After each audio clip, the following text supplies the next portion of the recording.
Hey guys, it's M. And today I really wanted an excuse to just glaze Outlast Trials, but I decided to make it helpful. So I wanted to make a simple guide that anyone could understand without a ton of super technical junk thrown in. And today's guide is about our newest X-Pop added to the game, the Jaeger. The Jaeger is a randomly spawning roaming threat in the Trials. At first glance, you may think she functions like any of the other giants, but this would be a deadly mistake, as she's by far and away the most unique non-prime asset in the game. First, her spawn. When the Jaeger spawns in, a unique siren will blare indicating her arrival.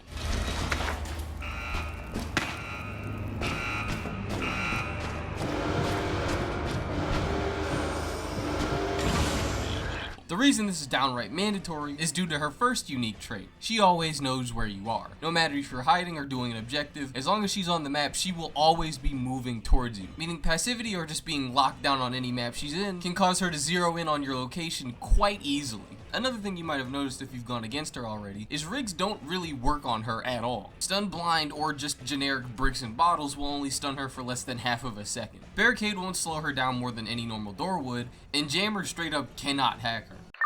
This is just a quick cut-in. It does appear that the Jaeger can be bugged out by coils traps in particular. She'll get stuck and then randomly walk past after a certain amount of time. But mostly, Jammer can't do anything to her. And I'm sure that this will be patched within the next update.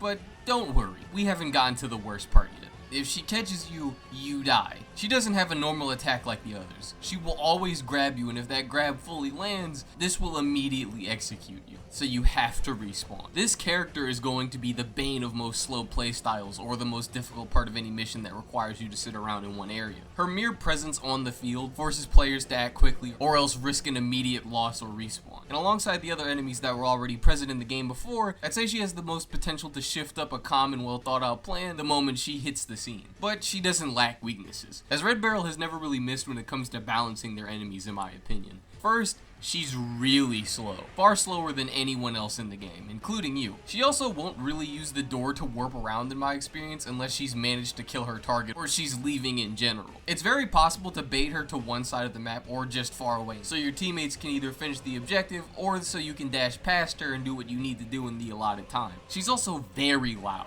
Some may note she doesn't have a chase theme, so she should, in theory, just be able to catch you off guard all the time. However, like most Trials enemies, she mutters to herself, but she also makes quite a few mechanical noises, alongside a siren that sounds kinda similar to the one that plays when she spawns in.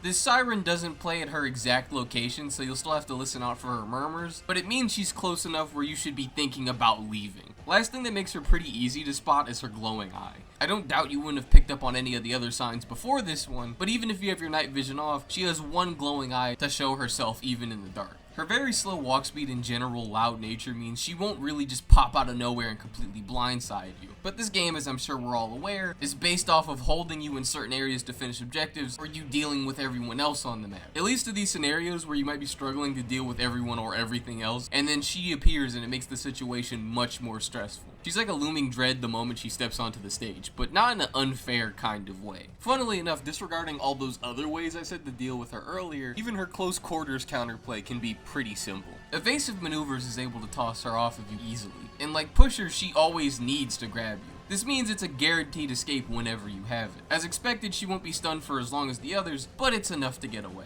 Other than that, if you're in co-op, always try to have someone close to you. Like normal characters, she can just be kicked out of her grab, so as long as someone's close by and your callouts are good, she'll only be a minor annoyance as she can't do anything to really harm you. Quick addition, because I just learned something while playing the game while, getting this video ready. It appears that the Jaeger can't crouch under things. If there's some really low gaps, you can crawl under them, but she has to walk all the way around. So that's one of her weaknesses as well. Overall, I think she's a great addition to the formula, with plenty of strengths and weaknesses. Hopefully with this video, you understand her a little bit better and don't feel she's as overwhelming as you once did. Regardless, let me know what you guys think. As always, as long as you're respectful, I'm glad to discuss with you in the comments, and I've been M, and I am out.